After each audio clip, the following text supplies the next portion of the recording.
Hello, my name is Steve, and I live in New York City.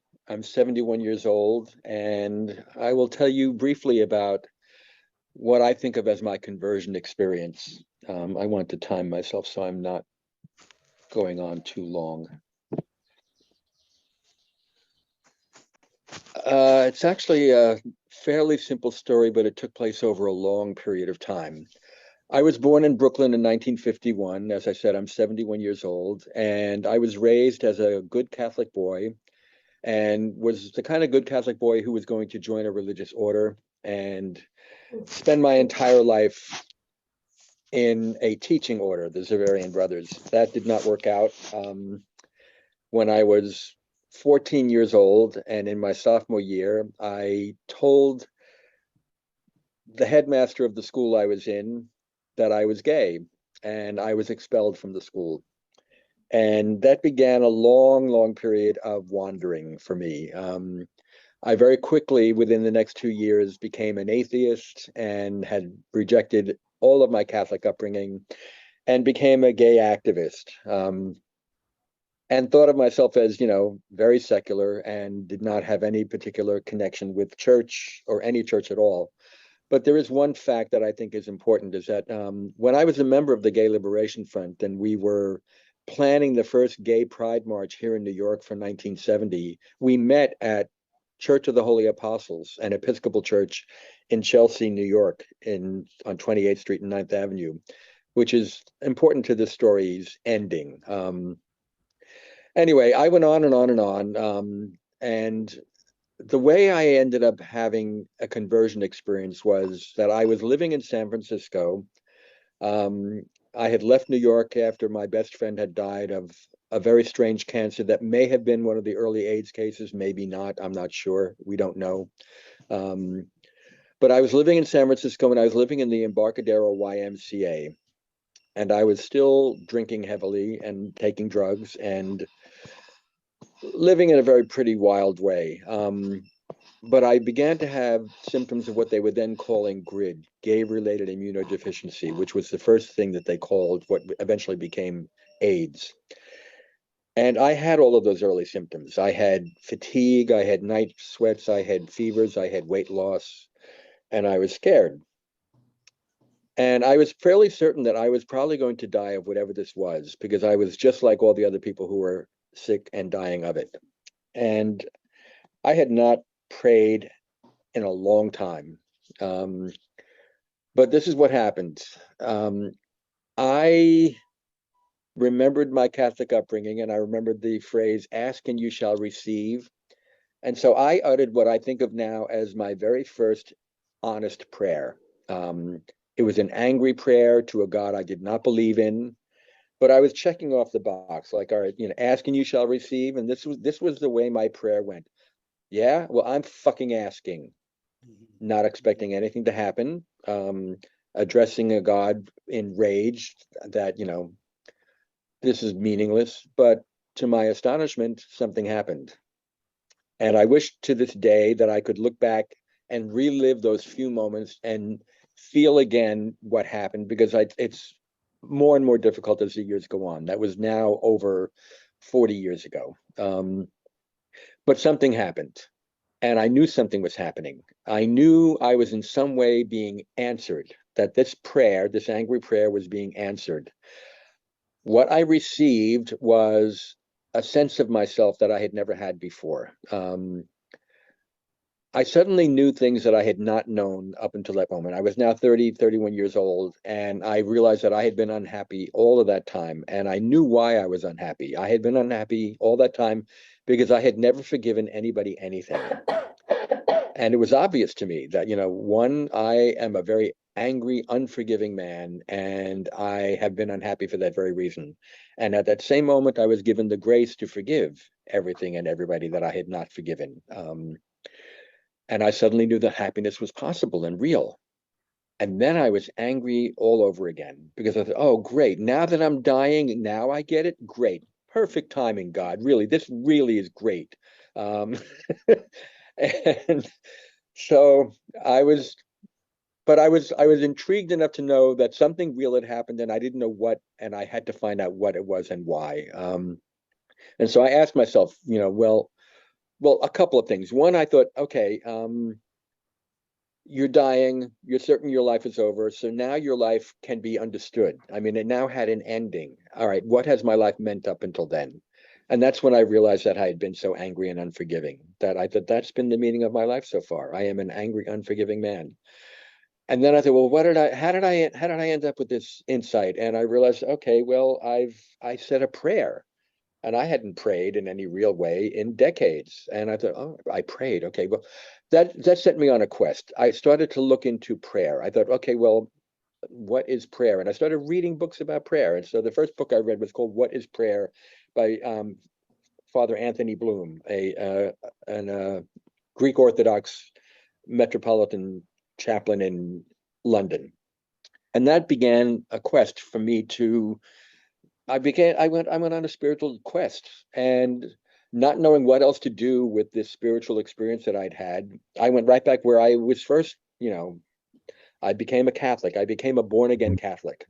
And suddenly my life was filled with country Western faith healing masses and Irish nuns who were spiritual healers, and prayer, prayer, prayer. And it was at this point that I first began what I now do regularly, centering prayer. I found this book called about centering prayer by Basil Pennington, and I read that, and that became part of my spiritual quest. And I became a Catholic again.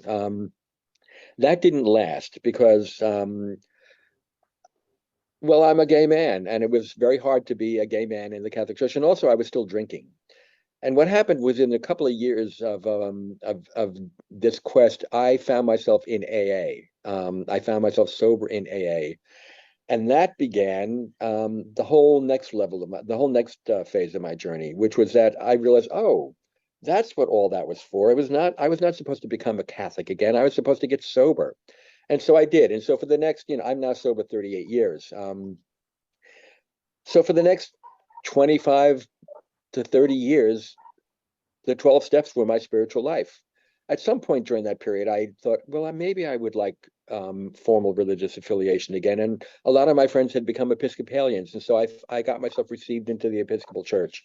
And I started doing that for a while. And then I went back to school because I was a college dropout who had dropped out of college a few times, and decided, well, let's go get that finished again. And I didn't know what to study. And so I ended up studying comparative religion. And while I was there, the formal Episcopal stuff fell apart because after reading all of the world's great scriptures, I thought, well, what do we have but a systems of competing metaphor for things that no one else can explain any other way? And that became, all right, well, I'm going to stick with the 12 steps. And then sticking with the 12 steps, I began finally, by the time I got seriously to step 11, I just began to live in step 11, and I became part of a LGBT Buddhist meditation group. And for 5 or 6 years, every week on Sunday nights, we met and we sat on our cushions and meditated, and I would do it myself on my own during the week. And the strangest thing happened was that I became a Christian again. The way I explain it to myself now is that all that time sitting on the meditation cushion was watering my roots, and my roots are Christian. I am a Christian. I was formed as a Christian. It's the language that I understand best when I try to speak of the divine and to worship and to pray. And I thought, well, okay, Buddhism led me back to my own roots, which is fine. And so I now think of myself as a Buddhist. I don't know if that makes any sense to other people, but that's how I understand it. But essentially, I'm a Christian. I don't have to become a Buddhist. I can remain a Christian and have the same kind of deep spiritual journey that I was thinking I could only have if I, abandoned the church of my childhood.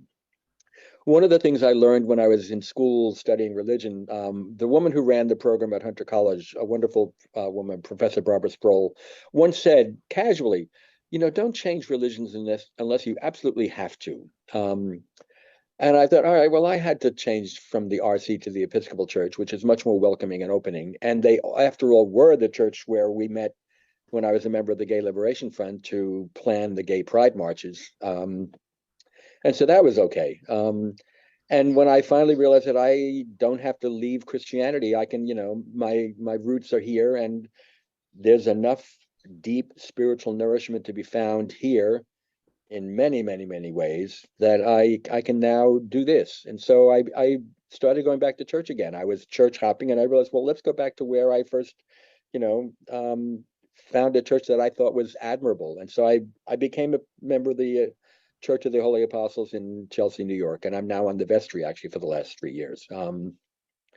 So my journey is a little bit roundabout. When people ask me about that conversion experience, I tell them that it was the beginning of something. It wasn't the end of something. It was the beginning of something. It was the beginning of a relationship. And one of the things I realized early on was that I had been spoken to by something. I had been given something, and I could accept it to a greater or lesser degree, and it was up to me whether or not I did. And I have tried to accept it at greater and greater levels and with greater and greater completeness. I don't know how else to say that. And that relationship is one that I am in. I'm not always good at it. I am very erratic about it, but it is the center of my life. It is the lens through which I understand everything else. And so I was asked to say something about Jesus. I mean, Jesus was always problematic to me when I was in my atheist period, because I felt rejected by Jesus. I mean, I'd been kicked out of a religious boarding school because of who I am and for being honest about it. The person who was bullying me was not thrown out. And so that made a very difficult relationship. I have since come to terms with, my acceptance of Jesus, and it has nothing to do with any feeling of rejection. One of the things that's been a grace is that it's only when I resumed my Christian identity or continued to watering my Christian roots that I was given again the grace to forgive everything that had been done to me in the name of Christ that was rejecting and painful and hurtful and traumatic. And that has been a great gift.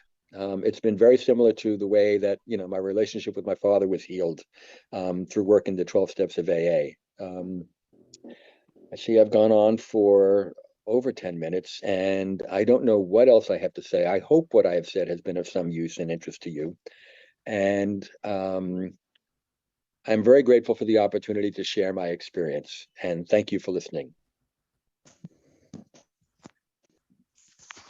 This is the third time that I have listened to